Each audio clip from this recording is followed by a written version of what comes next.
তালসারিতে শুটিংয়ের এটাই ছিল সেই দৃশ্য।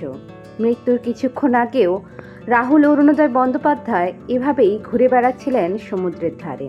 তখন দেখে কেউ কি বলতে পেরেছিল যে এই মানুষটা আর কিছুক্ষণের মধ্যেই শেষ নিঃশ্বাস ত্যাগ করবে?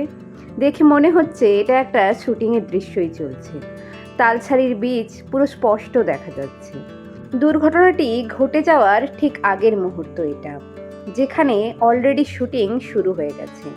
সেই সঙ্গে দেখা যাচ্ছে রাহুল অরুণোদয় বন্দ্যোপাধ্যায়ের সাথে কথোপকথন করছেন মিডিয়ার মানুষজনেরা। তখনও কিন্তু তিনি জলে নামেননি, তাহলে জলে নামাটাই তার আসল কাল হয়েছিল।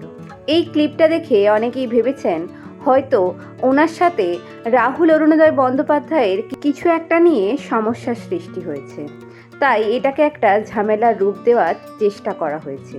কিন্তু আসল সত্যিটা কি আমরা কেউ এখনো পর্যন্ত জানি না। তার মৃত্যুর কারণ যে খুবই জটিল এটা আমাদের কাছে পরিষ্কার, কারণ নানা দিক থেকে নানা তথ্য আসছে।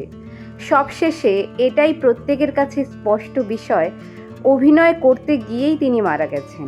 তার মানে প্রোডাকশন হাউসেরই কোনো রকমের কোনো ত্রুটি ছিল। তাহলে প্রতিটা অভিনেতা অভিনেত্রী এবার অভিনয় করতে গেলেও কি ভয় পাবে? আপনাদের কি মতামত অবশ্যই কমেন্টে জানাতে ভুলবেন না।